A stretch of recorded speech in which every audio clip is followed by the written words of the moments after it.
Bismillahirrahmanirrahim. Assalamualaikum warahmatullahi wabarakatuh.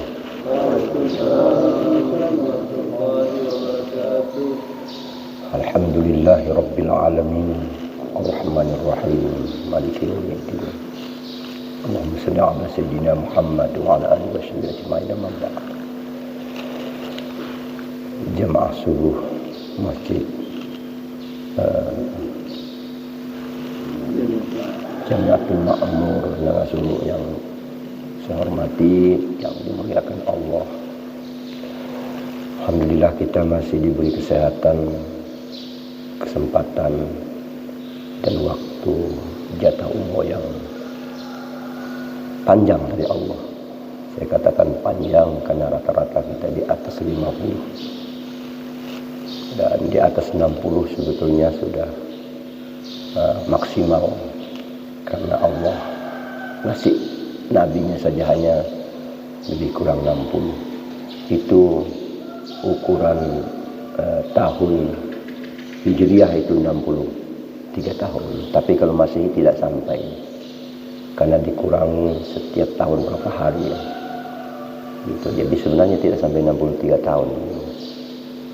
60 itu sudah maksimal. Maka kalau lebih itu sebenarnya sebuah karunia. Ini nampaknya berapa orang yang lebih ini. Dan karunia Allah ingin kita kumpulkan sejumlah aset-aset dunia bawakan ke akhirat. Mungkin ada sesuatu yang Allah inginkan dari kita belum terselesai oleh kita, maka kita dipanjangkan umur. Atau derajat kita belum sampai ke makam yang tertinggi, Allah panjangkan umur. Kita harus membaik sangka. Bapak Ibu sekalian, Bapak sekalian yang saya hormati, saya ingin cerita sebuah riwayat. Riwayat ini dimuatkan dalam kitab yang ditulis oleh Gus Baha dan mengutip di kitab-kitab lain. Ceritanya ada dua orang penduduk neraka, kekal di dalam neraka itu diputuskan, diundang oleh Allah untuk menghadap Allah. Orang yang pertama diundang ditanya oleh Allah, gimana? Masuk neraka enak enggak? Sakit ya Allah, sakit luar biasa. Tiap hari kami berhadapan dengan siksa demi siksa. Kamu sanggup enggak? Enggak sanggup. Sakitnya luar biasa. Jadi sakit ya masuk neraka ya. Ya sakit ya Allah, sakit sekali ya Allah.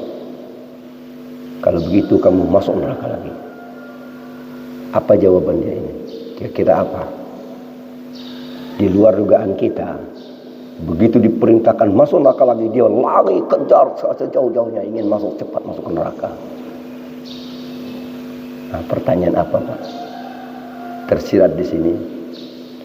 Allah kembali, sini kamu sini. Kamu bilang masuk neraka sakit.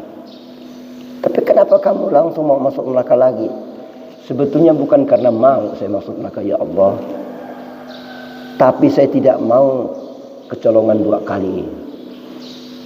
Saya masuk neraka karena saya di dunia tidak taat. Tidak taat kepadamu ya Allah. Sekarang saya di akhirat masih diberi kesempatan olehmu. Mungkin yang lain tidak diberi kesempatan. Tapi saya dikasih kesempatan untuk taat kepadamu. Maka saya taat. Walaupun masuk neraka, saya taat. Oh begitu ya? Iya, saya nyesal.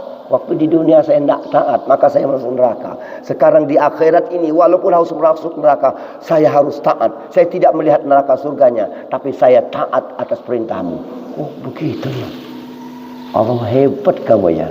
Sudah, kalau begitu kamu masuk surga. Nah, Bapak, hebatnya itu ya, cerita yang indah.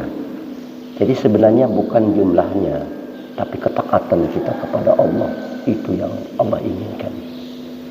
Pelajaran bisa kita ambil. Itu. Kita lanjutkan yang kedua. Ada yang kedua ditanya, sakit nggak masuk neraka? Sakit ya Allah, sakit. Sakit ya Allah. Yang mulai berpikir, yang pertama jawaban begitu. Kalau saya ngikut, nanti langsung suruh masuk neraka betul-betul, bahaya saya ini. Mulai dia berpikir lagi. Allah tahu apa yang dia ada di hatinya. Sakit ya? Sakit. Kalau begitu, kalau sakit, kamu masuk neraka lagi. Perintah tidak mau. Kamu masuk neraka lagi. Tidak mau. Sampai 3, masuk neraka lagi. Tidak mau. Nah, bedakan jawabannya. Ini hebat satu cerita. Kenapa kamu tidak mau? Ya Allah, aku udah masuk neraka. Aku dimasukkan ke neraka lagi. Makin bonyok lah aku nih. Ya, aku tidak mampu masuk neraka. Ya Allah, sakit masuk neraka. Aku tidak mampu. Jadi saya ini jujur saja ya Allah. Saya ini husnuzan, berbaik sangka kepadamu. Begitu dipanggil saya berbaik sangka bahwa engkau akan memaafkan aku. Mustahil tidak memaafkan aku. Engkau akan maha pemaaf. Saya yakin husnuzan engkau akan memaafkan kesalahanku sebesar apapun dosaku. Sebab maafmu jauh lebih besar dari dosa yang saya lakukan. Oh, itu sebab kamu mau masuk neraka lagi ya? Iya. Kamu berbaik sangka kepada saya? Iya. Iya. Itu sifatmu wahai Allah. Husnuzan. Saya husnuzan, berbaik sangka. Kamu itu, Allah itu maha pemaaf. Masa tidak bisa memaafkan saya? Saya husnuzan. Kalau begitu, sudahlah masuk surga lagi. Dua-dua sama masuk surga. Apa pelajaran di dua ini bisa kita ambil Bapak dan sekalian? Pelajaran pertama yang tadi, orang yang taat. Sebenarnya Allah tidak melihat jumlah ibadah kita. Itu kan hanya hitungan Allah. Hitung-hitungan saya. Tapi yang Allah lihat adalah ketaatan kita. Ketaatan yang mana? Kita juga punya batas dan kemampuan. Beda dengan iman para rasul, iman para nabi, para aulia. Kita iman orang-orang biasa saja ini. Orang awam kita ini. Ketaatan kita ini ya ketaatan yang kalau tidak mampu keseluruhan, yang ketaatan tebang pilih sajalah. Ketaatan tebang pilih minimal. Tapi kalau taat semuanya itu lebih baik. Ketaatan pertama adalah ketaatan terhadap perintah. Ketaatan terhadap perintah yang wajib. Ketaatan terhadap perintah yang wajib. Kalau yang lain yang sunnah tidak ditaati tidak apa-apa, karena sunnah itu dikerjakan berpahala, ditinggalkan tidak berdosa, tidak membuat kita masuk neraka. Tapi yang wajib itu akan kita LPJ, ada laporan pertanggungjawaban yang wajib, harus A, tidak boleh B. Maka kita pilih dan pilih. Belajarlah fikih mana yang wajib dan mana yang bukan wajib. Cari yang wajib, itu yang paling penting. Ketaatan kita, ketaatan yang wajib-wajib yang membuat kita bisa masuk neraka. Tapi kalau ketaatan kepada yang sunnah, kalau tidak membuat masuk neraka dan kita tidak mampu melaksanakannya, terlalu memaksa diri, juga saya pikir cari yang wajib-wajib saja. Allah kepingin yang taat, yang wajib-wajib. Apa misalnya wajib? Saya kira udahlah. Kalau salat udah pasti wajib ya. Zakat sudah wajib, sudah tentukan oleh Allah itu. Puasa bagi yang mampu pasti wajib. Sama dengan haji juga bagi yang mampu pasti wajib. Maka kalau bisa, kalau sudah daftar janganlah ditarik lagi. Karena kita mampu. Kecuali yang daftar itu tak mampu ngedit. Duit banyak tarik lagi karena bakal naik lagi biaya haji, tarik karya. Padahal kita mampu, sudah mampu. Itu sudah dicatat haji, tapi begitu ditarik tidak dicatat haji lagi. Agak hati-hati, ini agak cerdas kita pikir ini. Bapak dan saudara sekalian yang saya hormati, itu ketaatan terhadap yang wajib. Bukan berarti yang lalu sunnah tidak harus dikerjakan juga kalau mampu. Tapi kalau tidak mampu, pilih pelang tibi, cari yang wajib-wajib. Yang kedua, ketaatan terhadap larangan Allah. Larangan juga ada, larangan yang haram dan larangan yang tidak haram. Ada larangan haram dan ada larangan makruh. Kita pilih cari-cari. Kalau kita memang mampu semuanya kita tinggalkan. Kita tinggalkan semua. Taat terhadap larangan. semua kita tinggalkan. Kalau mampu itu hebat, manusia super. Itu manusia super. Tapi kayaknya kita ini ya, kalau nak mampu pilih-pilih, tebang-tebang pilih je lah. Kita pilih-pilih yang haram saja, kita tinggalkan. Yang makruh, nak apa-apalah. Karena makruh itu ditinggalkan berpahala, dikerjakan tidak berdosa. Tapi saya tidak bicara rokok ya. Itu rokok fatwa Islam Indonesia itu makruh. Tapi fatwa-fatwa yang lain itu haram. Mau pakai yang mana terserah. Bapak-bapak sekalian yang saya hormati. Jadi meninggalkan yang haram. Kalau bisa yang makruh juga ditinggalkan. Taat kepada larangan yang haram ditinggalkan. Syukur-syukur yang makruh juga bisa ditinggalkan. Tapi kalau enggak bisa, dipilih-pilih. Kira-kira yang haram yang mana ini? Sebab yang haram ini mengancam neraka. Akan dibuka pintu neraka. Maka perlu belajar. Fikih mengajarkan itu. Terhadap yang husnuzan. Apa yang bisa kita tarik simpulan isi di dalamnya? Bapak-bapak ibu sekalian. Husnuzan artinya berprasangka baik. Artinya yang dikasih Allah ke kita tidak baik. Tidak baik. Husnuzan diajarkan oleh orang-orang sufi kepada kita. Bagaimana kita supaya husnuzan terhadap takdir yang Tuhan berikan kepada kita. Sebab apa yang terjadi itulah takdir kita. Kalau belum terjadi itu nama proses sebut qadar. Tapi yang tersimpan di Sidratul Muntaha atau di Lauhul Mahfuz itu namanya qadar. Qadar takdir. Kalau sudah takdir itulah milik kita. Istri yang kita dapatkan itu takdir. Rezeki yang kita dapatkan itu takdir. Siapa yang ngatur? Ya Allah. Bukan yang lain. Bapak-bapak jadi begini takdir, saya begini takdir. Masing-masing kita akan mempertanggungjawabkan terhadap takdir yang Allah berikan kepada kita. Nah, terhadap takdir ini takdir yang Allah berikan kepada kita tentu takdir buruk. Takdir buruk itu bagaimana sikap kita. Sakit misalnya coba. Kita ditakdirkan sakit, habis duit untuk berobat. Betul Bapak Akhir. Maaf Akhir. Habis untuk berobat, ya Allah, hampir miskin saya gara-gara sakit itu. Kira-kira mampu tak kita husnuzan kepada Allah? Ya harus mampu. Harus mampu. Apa pendapat para ulama sufi? Ternyata Allah masih sayang kepada kita kalau ngasih sakit, belum dikasih mati. Apa husnuzannya? Setiap denyut tarikan napas, denyut jantung, kemudian pergantian saraf demi saraf, itu semua mengampuni dosa demi dosa kita dan menambah pahala demi pahala dalam keadaan sakit itu. Maka kita bersyukur kalau sakit. Itu tingkat tertinggi. Syukur masih sabar, tingkat nomor 1. Tingkat tertinggi bersyukur dapat dikasih sakit. Ini husnuzan. Ini tingkat yang tak, ya Allah, pusing kepala gimana? Apa nyumpah-nyumpah? Kalau nyumpah tak dapat apa-apa. Tapi coba dengan husnuzan kepada Allah. Ya Allah, dosa apa hari ini akan Engkau gugurkan buat saya. Ini husnuzan Pak. Gimana cara husnuzan? Ya Allah, itu pulang ke rumah dileter oleh bini. Juga dileter oleh bini. Apa kerja kau tak pulang-pulang? Coba Bapak Ibu sekalian. Yang orang yang paling dileter oleh bini, yang paling suka dimarah bini adalah Umar bin Khattab. Tapi dialah masuk surga tanpa hisab. Nah, jadi husnuzan. Ternyata ada nilai positif di belakang itu. Allah ingin nambah amal kita. Satu, mungkin dia akan mengurangi dosa kita. Yang kedua, akan menambah amal kita. Ada yang kurang, ada yang mungkin kita impak kita kurang banyak.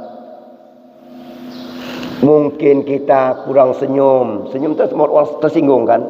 Senyum susah sekali, dikasih sakit supaya ia sabar, naik pahalanya gitu Pak. Jadi kita harus husnuzan. Tidak ada yang diciptakan oleh Allah itu yang jelek. Allah sayang kepada kita walaupun dikasih sakit. Mampu nak kita, itu persoalannya. Husnuzan. Jadi banyak amal kita yang mungkin, mohon maaf, silaturahmi kita agak kurang dan orang lain. Maka disakit, dikasih musibah. Tapi kita sabar dalam musibah itu. Maka orang yang sabar terhadap musibah, subhanallah, subhanallah, pahalanya tiada batas. Tidak bisa dihitung besarnya pahala orang yang sabar. Sebenarnya pahala yang paling baik itulah pahala sabar, itu gratis. Gratis sekali itu. Tapi ini yang paling, telinga kita boleh macam-macam langsung merah lah. Sumbu pendek kita ini. Coba sumbu panjang, sabar dalam kehidupan ini. Santai saja mau ngomong apa, oh iya. Kalau memang betul salah, kita ubah. Kalau memang tidak salah, ya sudah, berarti dia tidak paham dengan saya. Nabi aja dilempar dengan batu, patah gigi beliau. Kemudian beberapa kulit beliau lecet oleh rakyat Taif. Apa beliau marah? Tidak, didoakan. Coba. Bapak-bapak sekalian yang saya hormati, saya hanya bisa ngomong saya sendiri, tak bisa anda ngomongnya ikan nyampaikan amanah. Inilah agama. Ini adalah naluri agama. Tapi kalau naluri dan karakter kita, ini bawaan masing-masing. Ada tiap hari kerja marah, terus ada kerja lain. Mandang ayam masuk pun marah, ya kerja ayam cari makan. Ada mungkin ada makanan kita yang lebih yang dibuang, yang di dalam ini kan tidak kita kasih, nanti bagus yang ambil. Itu malah dilempar kayu. Ya Allah, ini kita. Kucing juga udah tidak dikasih makan, masih lagi di Allah. Manusia ini, padahal itu makhluk Allah juga itu. Ini karena kita ini emosional kita tinggi, Pak. Emosi kita menguasai diri kita. Coba lihat postur ayat di surah apa itu? Lupa saya surah itu. Fa'alhamaha fujuraha wa taqwaha. Bapak lihat itu. Itu fujur dulu baru takwa. Oleh para ulama, sebagian ulama menafsirkan, ternyata dalam diri kita tuh dominan jahat daripada baik. Dominan jahat daripada baik. Coba lihat, ada manusia yang tidak emosi. Semua emosional semua. Sikit-sikit jangan sikit sontit makan sikit. Kau macam-macam. Di masjid dengan semayang paling marah. Kau kalau pulang, kalau ibu pulang. Padahal boleh saja tadi ia menguji solat kita, mampu tak kita konsentrasi. Kalau kita mampu konsentrasi, Allah tinggikan pahala kita, bahwa kita khusyuk. Kalau tengah malam diam, kalau khusyuk wajar. Tapi kalau di masjid, kalau khusyuk ribut, bisa khusyuk, ini luar biasa. Nilai lebih tinggi di sisi Allah Subhanahu wa ta'ala. Coba berpikir ke situ, mampu tak kita berpikir ke situ. Kini dia berpikir negatif terus, tak pernah positif. Maka kalau dalam ada ilmu psikologi ada positive thinking, ada ilmu berpikir positif. Semua tidak ada yang jahat hidup ini, tidak ada. Melihat pencuri banyak itu, apa kita pikir Allah kacau, Allah nangasuh dah habis. Mana habis? Kalau lagi ada Tuhan sudah habis. Justru banyak kejahatan itulah ladang amal buat kita untuk dakwah. Coba kalau semua jadi orang baik, apa yang mau didakwah? Coba. Mana bisa masuk surga kita lagi? Semua orang dah baik semua. Maka saya pernah katakan, kalau semua orang baik, tidak ada polisi, tidak ada lagi tentara, tidak ada lagi Kementerian Agama, tidak ada lagi penyuluh, tidak ada lagi ustaz. Jadi apa jabatan kita? Tak ada. Kejahatan memang sengaja Allah ciptakan agar kita berjihad di situ. Maka jangan kita melihat orang, hancur lebur di sana. Tenang, kalau Tuhan mau kasih hadiah, ada hidayah, singkat saja selesai. Taib Allah kasih hidayah, langsung dialah 100% penuh taib semua muslim. Padahal itu paling musuh Rasulullah.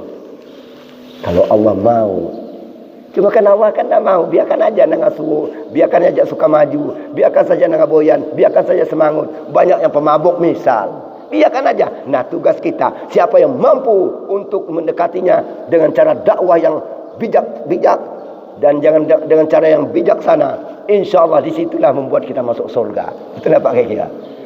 Tidak usah putus asa hidup ini. Husnuzan itu Allah senang sekali. Bahkan kadang-kadang Allah rindu kepada orang yang berbuat dosa. Mana orang yang kira-kira mengingkari saya ni? Rindu Allah.